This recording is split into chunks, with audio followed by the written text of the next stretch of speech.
Hello everyone. अच्छा बच्चे, हम रूल्स पढ़ रहे थे बेटा, the companies acceptance of deposit rules 2014। उसमें बेटा हमारा रूल 3 पूरा हो गया था और पिछली क्लास में हमने रूल 4 डिस्कस किया था सर्कुलर से रिलेटेड। अब आगे चलते हैं, सिंपल सिंपल रूल्स हैं बेटा। Rule 6, security for deposits and interest there on. क्या कह रहा है? Where a company invites secured deposits, तो वो सिक्योर्ड डिपॉजिट्स की बात कर रहा है। It shall comply with the following provisions. पहला, security shall be provided by way of a charge on any asset refer to in schedule 3 of the act excluding intangible. यानी बेटा एक बात याद रखना, डिपॉजिट्स के बदले कंपनी जो सिक्योरिटी रखवाएगी ना, वो बेटा कोई भी असेट कंपनी रखवा सकती है security. That is referred to in schedule 3 of the act. कौन से एक्ट की बात कर रहे हैं? इस एक्ट की, कंपनीज एक्ट 2013 के शेड्यूल 3 में जो भी असेट्स मेंशन्ड हैं, कंपनी उन असेट्स को एज सिक्योरिटी रखवा सकती है। एक्सेप्ट एक असेट कंपनी एज सिक्योरिटी नहीं रखवा सकती, और वो है इंटेंजिबल असेट्स। तो याद रखना, company as security intangible assets नहीं रखवा सकती है। कंपनी सिर्फ टेंजेबल असेट्स को एज सिक्योरिटी रखवा सकती है। कौन से असेट्स को? सिर्फ टेंजेबल। ठीक है, ये पहला हो गया।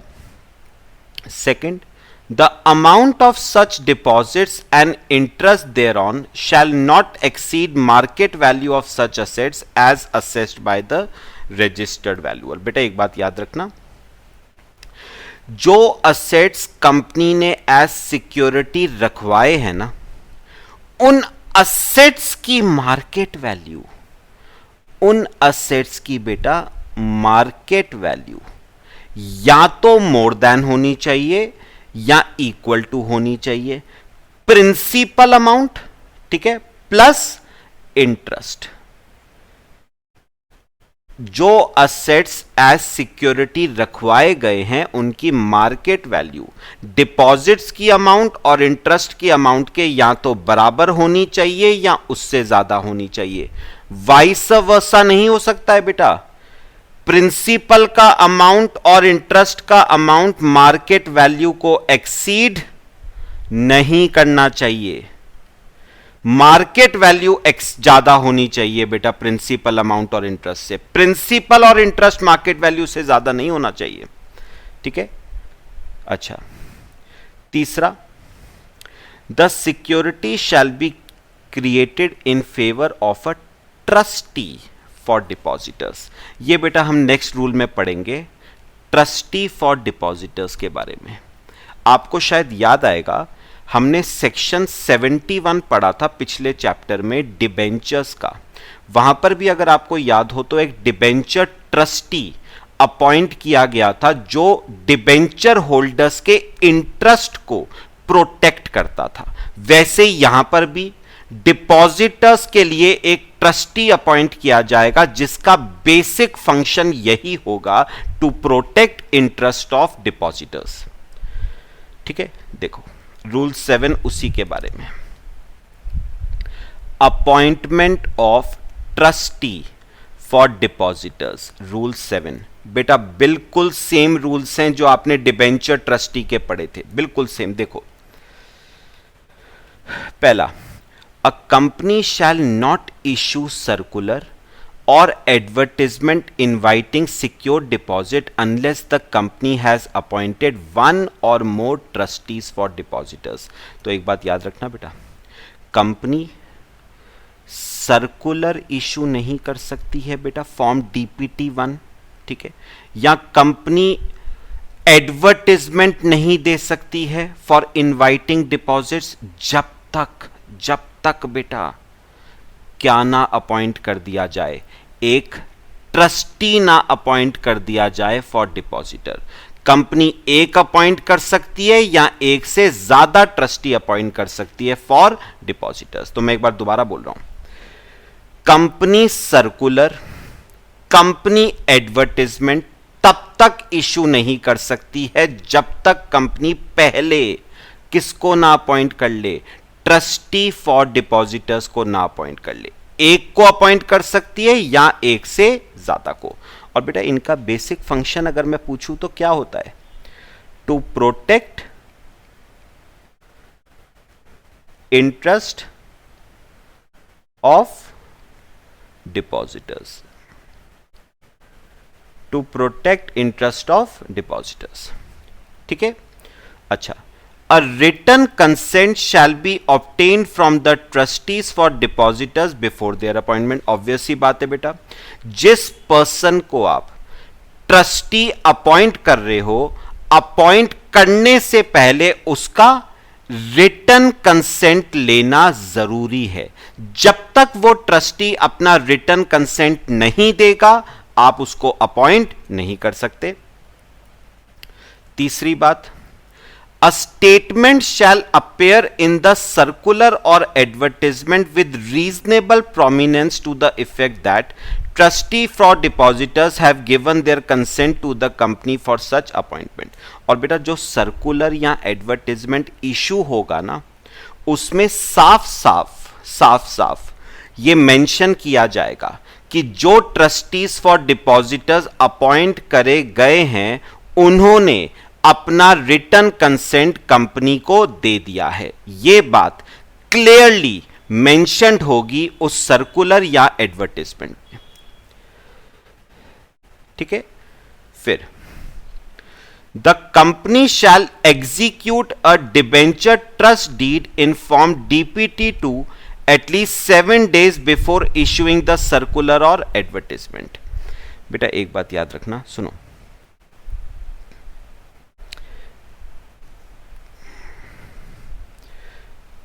बेटा ये कंपनी है और ये ट्रस्टी है।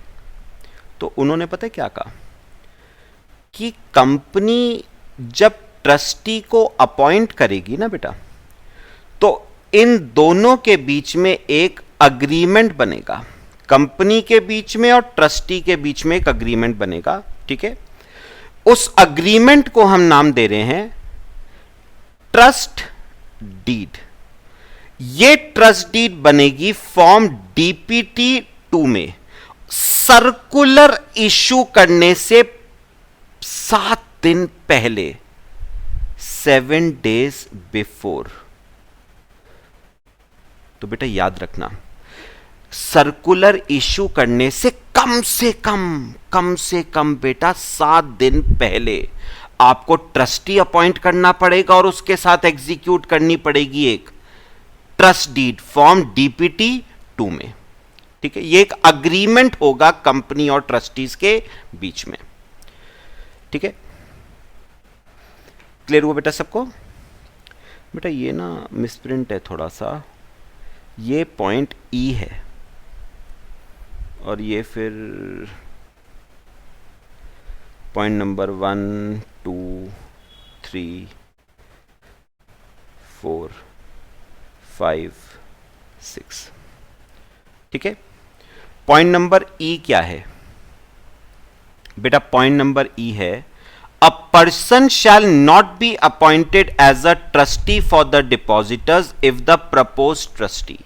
याद करो बेटा, सेक्शन 71 डिबेंचर ट्रस्टी का बिल्कुल सेम यही पॉइंट्स हमने करे थे। ये देखो, पहला is a depositor in the company. बेटा मेरी एक बात समझना, बेटा एक बात याद रखना, कंपनी जिस पर्सन को एज अ ट्रस्टी अपॉइंट कर रही है ना बेटा, वो एक इंडिपेंडेंट पर्सन होना चाहिए। सर क्या मतलब हुआ? वो न्यूट्रल होना चाहिए। ठीक है, वो इम्पार्शियल होना चाहिए, वो पर्सन अनबायस्ड होना चाहिए। मतलब बेटा सिंपल वर्ड्स में, that person should not be related to either company और depositor.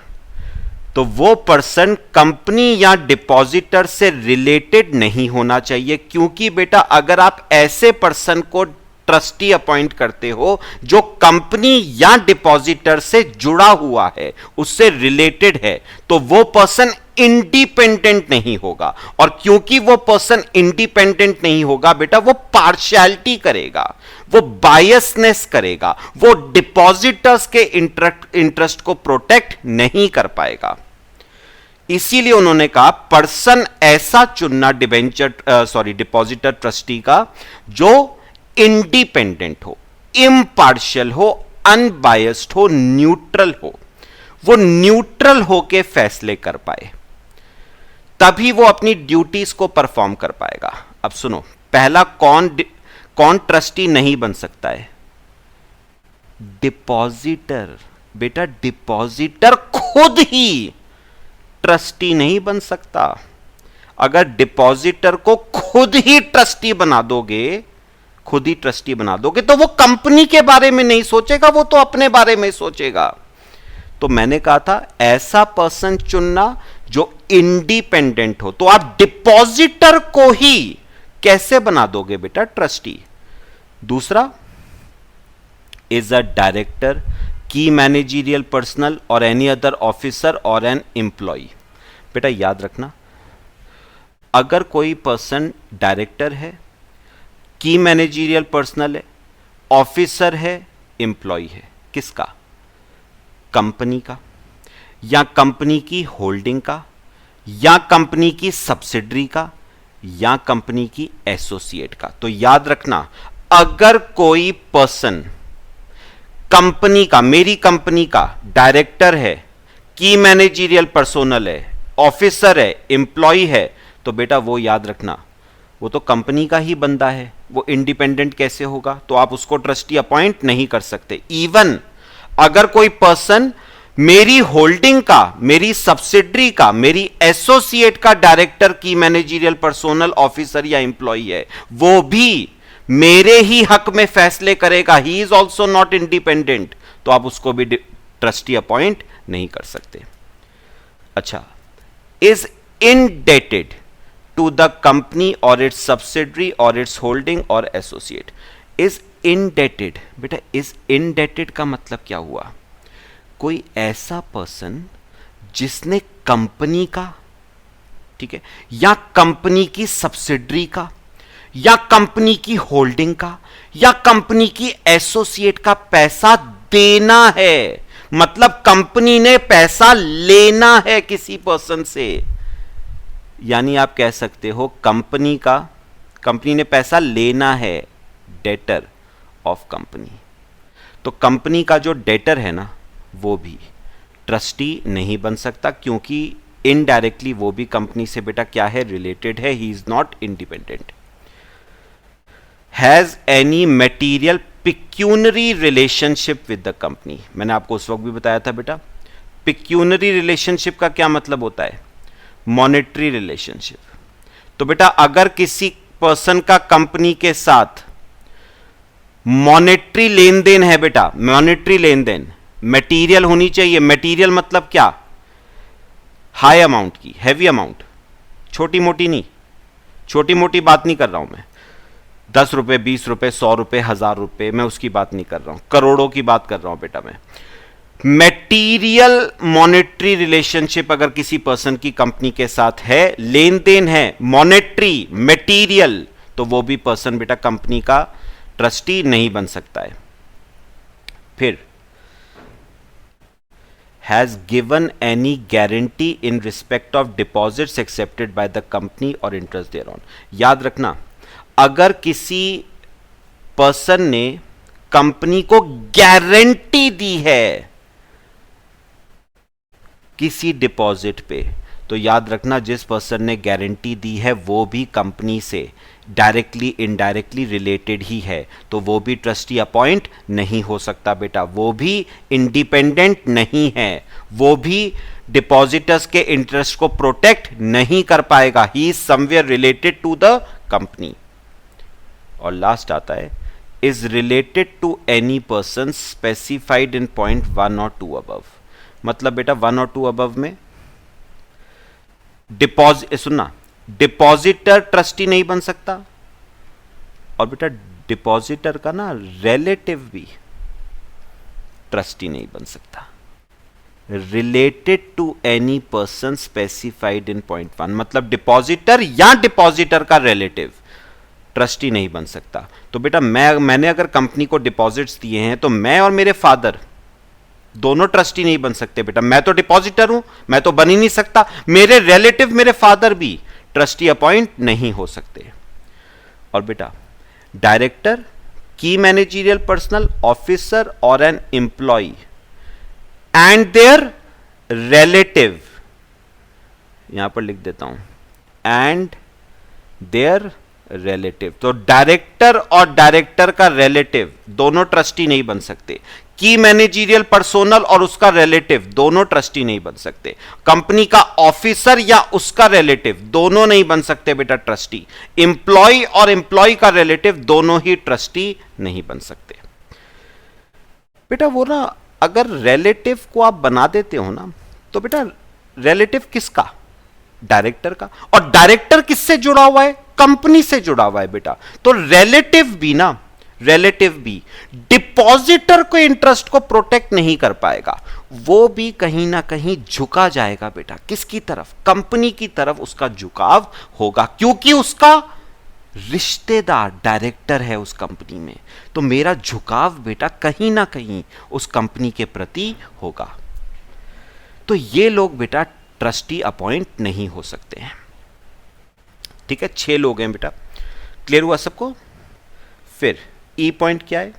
No trustee for depositors shall be remove from office after the issue of circular और एडवर्टीजमेंट। याद रखना, सर्कुलर एडवर्टीजमेंट इश्यू करने के बाद ट्रस्टी को remove नहीं किया जा सकता बेटा, and before the expiry of his term except with the consent of all directors present in board meeting, that is unanimous resolution। बेटा एक बात याद रखना, किसी भी ट्रस्टी को सर्कुलर इश्यू करने के बाद,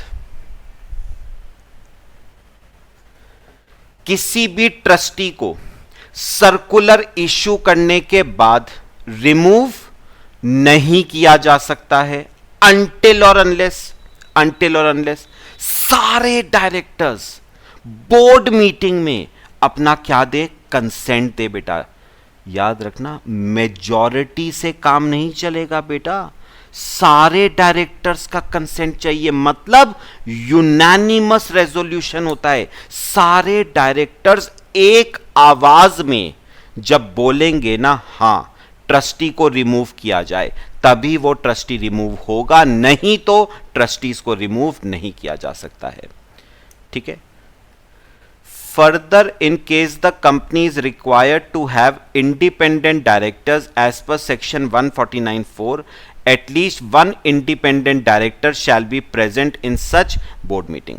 और बेटा एक बात याद रखना, सेक्शन 149(4) के हिसाब से अगर कंपनी को इंडिपेंडेंट डायरेक्टर अपॉइंट करना है, कंपनीज एक्ट कहता है बेटा कि अगर आपको इंडिपेंडेंट डायरेक्टर अपॉइंट करना है बेटा, सेक्शन 149(4) के हिसाब से ना कुछ कंपनीज को, जैसे लिस्टेड कंपनीज होती हैं, उनको इंडिपेंडेंट डायरेक्टर्स अपॉइंट करना मैंडेटरी है।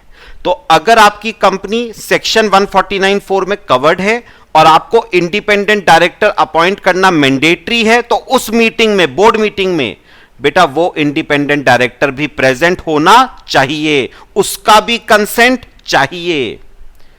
क्लियर? ये आपका बेटा हो गया रूल 7। क्लियर हुआ सबको? चलो आगे चलते हैं बेटा। Rule 10, application form for deposits. A company shall not accept or renew any deposit, whether secured or unsecured, unless application in such form as specified by the company is submitted by the intending depositor for the acceptance of such deposit. तो बेटा एक बात simple है ना, उन्होंने कहा है कोई भी कंपनी डिपॉजिट्स को एक्सेप्ट तब तक नहीं करेगी जब तक डिपॉजिटर जो कंपनी को डिपॉजिट देना चाहता है, जब तक वो क्या ना फाइल करे, एक एप्लीकेशन ना फाइल करे। तो जब तक डिपॉजिटर एप्लीकेशन फॉर्म कंपनी के पास सबमिट नहीं करवाएगा तब तक कंपनी उसके डिपॉजिट्स को एक्सेप्ट नहीं कर सकती है। तो डिपॉजिटर को पहले एप्लीकेशन फॉर्म सबमिट करवाना पड़ेगा, उसी के बाद कंपनी उसके डिपॉजिट्स को एक्सेप्ट या रिन्यू कर सकती है। ठीक है। और the application form shell contain a declaration by the intending depositor that deposit is not being made out of the money borrowed by him from any other person. याद रखना बेटा, जो डिपॉजिटर है ना उसे एक डेक्लरेशन देना पड़ेगा। किस बात का डेक्लरेशन? कि जो पैसा, जो डिपॉजिट उसने कंपनी को दिया है, वो डिपॉजिट उसने कंपनी को अपने पैसे से दिया है, अपने पैसे में से उसने कंपनी को डिपॉजिट दिया है, किसी और पर्सन से लोन लेके उसने कंपनी को डिपॉजिट नहीं दिया है। जो पैसा मैं कंपनी को दे रहा हूं वो मेरा पैसा है, मैंने किसी और से लोन लेके कंपनी को डिपॉजिट नहीं दिया है। इस बात का डेक्लरेशन उस डिपॉजिटर को देना पड़ेगा। Nomination, rule 11, a depositor may at any time nominate any person to whom his deposit shall vest in the event of his death. बेटा उन्होंने कहा है डिपॉजिटर में एट एनी टाइम, मतलब डिपॉजिटर जब मर्जी चाहे अपना एक नॉमिनी अपॉइंट कर सकता है। बेटा नॉमिनी को अपॉइंट करने का पर्पस क्या है? कल को बाय चांस अगर डिपॉजिटर की डेथ हो जाती है तो डिपॉजिट का पैसा अलोंग विद इंटरेस्ट किसको दिया जाएगा? नॉमिनी को दिया जाएगा बेटा। तो डिपॉजिटर जब मर्जी चाहे अपना एक नॉमिनी अपॉइंट कर सकता है। The provisions contained in section 72 shall apply to the nomination made by the depositor. बेटा सेक्शन 72 ना इसी से डील करता है, नॉमिनी से। यह अभी हमने पढ़ा नहीं है। ठीक है, ये आपका रूल 11। अच्छा, रूल 12 क्या है? Furnishing of deposit receipts to depositors. बेटा छोटी छोटी बातें हैं, देखो। Every company shall on acceptance और renewal of a deposit furnish to the depositor a receipt for the amount received by the company. ठीक है बेटा, आप लोग जब मुझे फीस पे करते हो बेटा तो मैं आपको उसकी क्या देता हूं? एक रिसिप्ट देता हूं ना। Receipt is nothing but a proof कि आपने मुझे फीस पे कर दी है।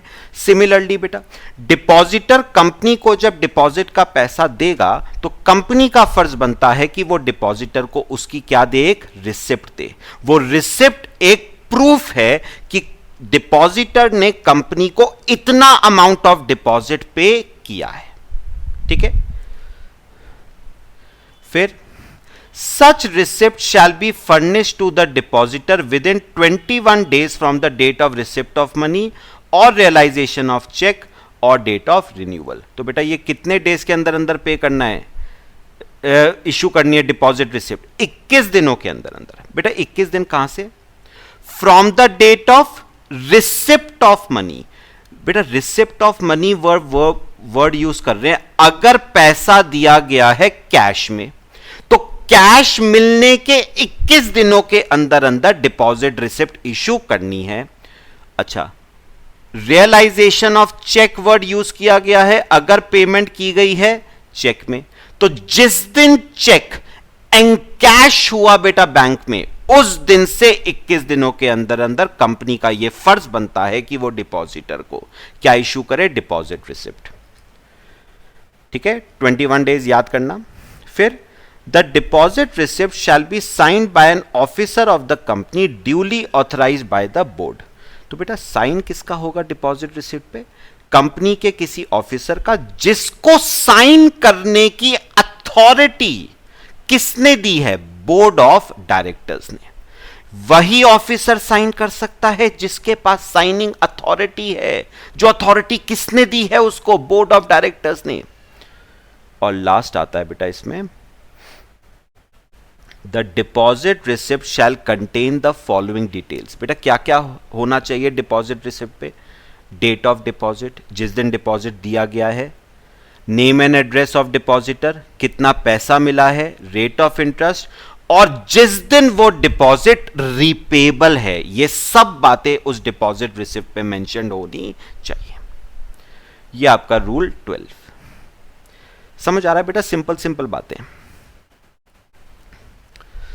अच्छा, रूल 14, रजिस्टर ऑफ डिपॉजिट्स क्या कहता है? Every company accepting deposit shall maintain at its registered office one और more separate registers for deposits accepted और renewed in which there shall be entered separately in case of each depositor the following particulars. अब सुनना बेटा, उन्होंने कहा हर company को जो deposits accept कर रही है एक रजिस्टर मेंटेन करना है बेटा। कहां पर? पहले बताओ कहां पर? पहली बात, रजिस्टर कहां पर मेंटेन करना है बेटा? अपने रजिस्टर्ड ऑफिस में। जहां पर भी कंपनी का रजिस्टर्ड ऑफिस सिचुएटेड है वहां पर रजिस्टर क्या होगा? मेंटेन होगा। बेटा उन्होंने वर्ड लिखा है वन और more separate registers for deposits accepted और रिन्यूड। मतलब क्या हुआ? वन और मोर का क्या मतलब हुआ बेटा? वन और मोर का मतलब हुआ, या तो आप क्या कर सकते हो, डिपॉजिट्स एक्सेप्टेड का एक बनाओ और रिन्यूड का एक और बनाओ, या आप चाहो तो एक्सेप्टेड और रिन्यूड का एक ही बना सकते हो। तो बात समझो, या तो मैं एक्सेप्टेड और रिन्यूड का एक ही बना दूं या दोनों के अलग अलग बनाऊं, तो दो हो गए ना मोर। तो या तो आप एक्सेप्टेड और रिन्यूड का एक ही रजिस्टर बना दो या एक्सेप्टेड और रिन्यूड के अलग अलग रजिस्टर बना दो। in which there shall be entered separately in the case of each depositor the following particulars। बेटा याद रखना, ये जो particulars उस रजिस्टर में आएंगे ना, ये हर डिपॉजिटर के लिए बेटा ये पर्टिकुलर्स आपको सेपरेटली लिखने पड़ेंगे उस रजिस्टर में। हर डिपॉजिटर के लिए सेपरेटली। क्या क्या है? सिंपल सिंपल बातें हैं बेटा। क्या क्या पर्टिकुलर्स हैं? नेम एड्रेस, उसका permanent account number pan, particulars of guardian अगर देने वाला कौन है, माइनर, पर्टिकुलर्स ऑफ नॉमिनी आ जाएगा, डिपॉजिट रिसिप्ट नंबर। बेटा डिपॉजिट रिसिप्ट नंबर मतलब याद करो बेटा, आप जब मुझे फीस देते हो और मैं जो आपको रिसिप्ट देता हूं बेटा, उस रिसिप्ट के ऊपर एक नंबर लिखा होता है, रिसिप्ट नंबर कहते हैं, 001, 002, 003। तो वो डिपॉजिट रिसिप्ट नंबर, बेटा ये डिपॉजिट दी थी ना आपने रूल 12 में, कंपनी ने डिपॉजिट दी थी, उसके ऊपर रिसिप्ट नंबर लिखा होगा, वो रिसिप्ट नंबर यहां पर आएगा। Date and amount of each deposit, कौन सी डेट को दिया गया, कितना दिया गया। ड्यूरेशन ऑफ डिपॉजिट, याद करो बेटा टेन्योर ऑफ डिपॉजिट कितना होता है, मिनिमम 6 मंथ्स, मैक्सिमम 36 मंथ्स, वो ड्यूरेशन आएगा। And the date on which deposit is repayable, repay कब करना है। रेट ऑफ इंटरेस्ट कितना है, due date for payment of interest, mandate and instructions for payment of interest and for non deduction of tax at source if any. Particulars of security, अगर कोई security उस deposit के against गिरवी रखवाई गई है तो उसके बारे में आएगा बेटा। एनी अदर रेलेवेंट पर्टिकुलर्स, तो ये सब पर्टिकुलर्स आपको मेंटेन करने पड़ेंगे रजिस्टर ऑफ डिपॉजिट्स में, ठीक है, हर डिपॉजिटर के लिए सेपरेटली। और वो रजिस्टर कहां पर रखा जाएगा, रजिस्टर्ड ऑफिस में, ठीक है। फिर return of deposit to be filed with the registrar, ऊपर हमने बात करी थी रजिस्टर ऑफ डिपॉजिट्स की, अब हम बात कर रहे हैं रिटर्न ऑफ डिपॉजिट्स की। उसने कहा एवरी कंपनी होगा बेटा, every company shall on or before 30th June every year file with the registrar a return in form DPT3 along with prescribed fees। तो बेटा उसने कहा है हर कंपनी हर साल, कंपनी को हर साल 30 जून से पहले पहले रिटर्न ऑफ डिपॉजिट्स फाइल करनी पड़ेगी फॉर्म डीपीटी 3 में रजिस्ट्रार के पास। तो बेटा एक बार बता दो, फाइनेंशियल ईयर 18-19 की रिटर्न कब तक जाएगी बेटा? 30 जून 19 तक। 19-20 की रिटर्न बेटा कब तक जाएगी? 30 जून 20 तक। तो 20-21 की रिटर्न बेटा कब तक जाएगी? 30 जून 21 तक। ठीक है, तो हर साल 30 जून तक आपको रिटर्न ऑफ डिपॉजिट फाइल करनी पड़ेगी रजिस्ट्रार के पास फॉर्म डीपीटी 3 में। ठीक है, such return shall contain information as on 31st day of March of that year.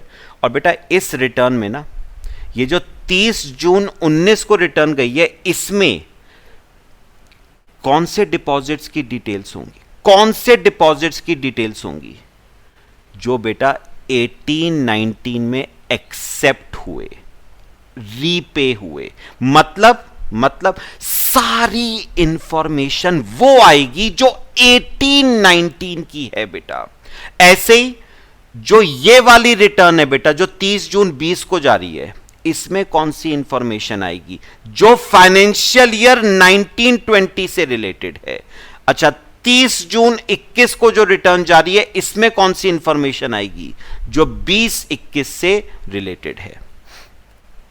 Such return shall be audited by the auditor of the company. याद रखना, ये return बेटा, इस रिटर्न पे हस्ताक्षर, सिग्नेचर बेटा किसके होने चाहिए? ऑडिटर के होने चाहिए। ठीक है, फिर वो कह रहा है, in case the company is a company other than government company then such return shall contain. तो हम किसकी बात कर रहे हैं? Company other than government company की। तो रिटर्न में क्या क्या होगा बेटा? Details of all deposits accepted by the company. तो 18-19 में आपने कितने डिपॉजिट्स एक्सेप्ट करे, वो सब इस रिटर्न में क्या होगा? मेंशन। 19-20 में आपने जितने डिपॉजिट्स एक्सेप्ट करे, वो सब इस रिटर्न में क्या होगा? Mention. Particulars in respect of receipt of any money और loan by the company which is not considered as deposit. बेटा सुनो, इस रिटर्न में ना एक और बहुत इंपॉर्टेंट इंफॉर्मेशन आएगी। क्या? 18-19 में जो जो पैसे कंपनी को मिले हैं, एनी रिसिप्ट ऑफ मनी और loan which is not considered as deposit. बेटा आपने पढ़ा तो था रूल 21C। तो याद रखना, रूल 21C के हिसाब से अगर कंपनी को 18-19 में कोई पैसा रिसीव हुआ है बेटा, जिसको डिपॉजिट माना नहीं जा रहा है, उसकी भी इंफॉर्मेशन इस रिटर्न में मेंशन होगी। रूल 21C के हिसाब से जिस रिसिप्ट ऑफ मनी को डिपॉजिट नहीं माना जा रहा है, उसकी इंफॉर्मेशन भी फॉर्म डीपीटी 3 में जाएगी। यह था अदर कंपनीज के केस में, other than government company. In case the company is a government company, then such return shall contain details of all deposits accepted by the company. तो बेटा government company के case में ना सिर्फ deposits accepted की detail आएगी। हां, other companies के केस में डिपॉजिट्स एक्सेप्टेड की डिटेल आएगी, plus any receipt of money which is not considered as deposit as per rule 21C, उसकी भी डिटेल आएगी। ठीक है, फिर अगला आता है बेटा rule 16A, disclosures in financial statements. Rule 16A, every company other then a private company shall disclose in its financial statements by way of note about the money received from directors। तो उन्होंने कहा है every company other then private company, मतलब हम private company की बात नहीं कर रहे हैं, तो हम इस वाले पॉइंट में बात कर रहे हैं पब्लिक कंपनी की। बेटा अदर देन प्राइवेट कंपनी मतलब पब्लिक कंपनी।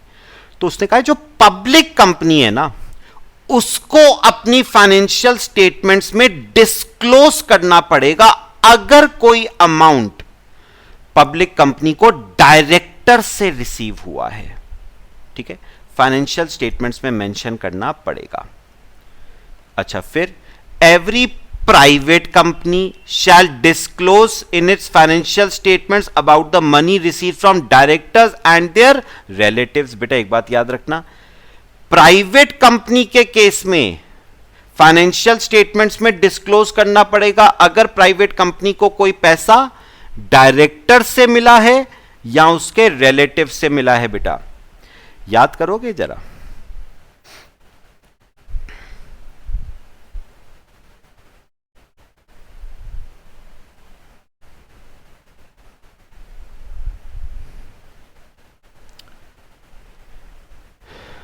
ये देखो बेटा,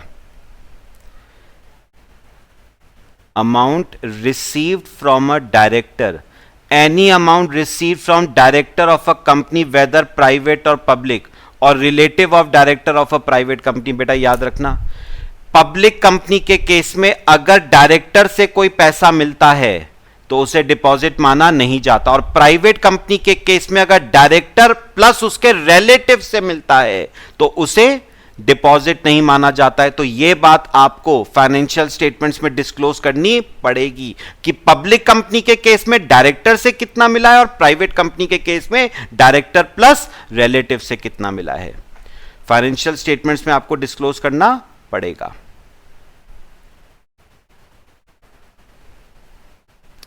ठीक है, फिर every company other than government company shall file a one-time return of outstanding receipt of money or loan by it, but not considered as deposits as per Rule 21C from 1st April 14 to 31st March 19. Such return shall be filed in form DPT3 within 90 days from 31st March 19. मैं आपको बता देता हूँ, simple है बेटा। बेटा उन्होंने पता है एक ऑब्लिगेशन रखा है कंपनीज के ऊपर अदर देन गवर्नमेंट कंपनी। क्या ऑब्लिगेशन है बेटा? उन्होंने कहा है 1 अप्रैल 14 से लेके 31 मार्च 19। बेटा कितने साल हुए? 5 साल। उन्होंने कहा कंपनीज को एक वन टाइम रिटर्न फाइल करनी पड़ेगी, हर साल नहीं होनी है फाइल, वन टाइम रिटर्न है बेटा, एनुअल रिटर्न नहीं है, वन टाइम रिटर्न है। बेटा ये पता है फाइल कब होगी? ये 5 साल का पीरियड जब खत्म होगा ना, वहां से विद इन 90 डेज। तो 5 साल का पीरियड 31 मार्च 19 को खत्म हो रहा है ना, तो 31 मार्च 19 प्लस 90 डेज के अंदर अंदर आपको ये वन टाइम रिटर्न फाइल करनी पड़ेगी। और इस वन टाइम रिटर्न में आपको क्या बताना पड़ेगा? Any outstanding receipt of money और loan by it but not considered as deposit. तो इन 5 सालों में जो भी पैसा आपको मिला है, जो भी लोन आपको मिला है, जिसको रूल 21C के हिसाब से आपने डिपॉजिट नहीं माना है, उन सब की डिटेल आपको इस रिटर्न में देनी पड़ेगी। पॉइंट समझ आए वाला सबको? ठीक है, वन टाइम रिटर्न है बेटा, एनुअल रिटर्न नहीं है। फिर आता है penal interest, rule 17। If any deposit gets matured and is claimed by the depositor but company fails to repay such deposit, the company shall pay a penal rate of interest of 18% per annum for the overdue period. ठीक है बेटा, याद रखना, अगर आपने due date वाले दिन deposit की पेमेंट डिपॉजिटर को नहीं करी, पेमेंट करने में डिले किया, तो जितने दिनों का डिले करा ना, उतने पीरियड का आपको पीनल इंटरेस्ट उसको देना पड़ेगा 18% पर एनम के हिसाब से। आपके ऊपर पेनल्टी लगाई गई है बेटा, क्योंकि आपने ड्यू डेट वाले दिन डिपॉजिट की रीपेमेंट नहीं करी है, तो जितने दिनों का डिले करा है 18% पर एनम के हिसाब से इंटरेस्ट देना पड़ेगा। और लास्ट आता है बेटा आपका rule 21, punishment for contravention. If a company or any other person contravenes any provision of these rules for which no punishment is provided in the act, the company and every officer of the company who is in default shall be punishable with। बेटा अगर आपने किसी भी rule का उल्लंघन करा तो fine लगेगा मैक्सिमम 5,000 का, और a further fine which may extend to 500 for every day after the first day during which such contravention continues। यानी बेटा एक बात समझो, पहले तो लगेगा आपके ऊपर फिक्स्ड फाइन, पहले तो फिक्स्ड फाइन लगेगा कितने का, मैक्सिमम 5,000 का। उसके बाद आपके ऊपर लगेगा बेटा एक कंटिन्यूइंग फाइन। कंटिन्यूइंग फाइन, बेटा कंटिन्यूइंग फाइन पता है क्या होता है, गलती होती जा रही है होती जा रही है होती जा रही है, सुधारी नहीं जा रही है, तो आपके ऊपर एक कंटिन्यूइंग फाइन लगेगा 500 रुपए पर डे का। तो फिक्स्ड फाइन लगेगा बेटा मैक्सिमम 5,000 का, प्लस कंटिन्यूइंग फाइन लगेगा रोज का 500 रुपए। जब तक आप उस कॉन्ट्रावेंशन को सुधारोगे नहीं, तब तक बेटा पर डे 500 रुपए भी देना पड़ेगा आपको। लो बेटा, इसी के साथ आपका companies acceptance of deposit rules 2014 हमारे बच्चे खत्म हो गए। ठीक है, बाकी एक लास्ट टॉपिक रहता है इस चैप्टर का, वो नेक्स्ट क्लास में डिस्कस करते हैं। मेरे ख्याल से क्लियर हुए सारे रूल्स, पक्का? चलो बाकी नेक्स्ट क्लास में डिस्कस करते हैं। Till then thank you.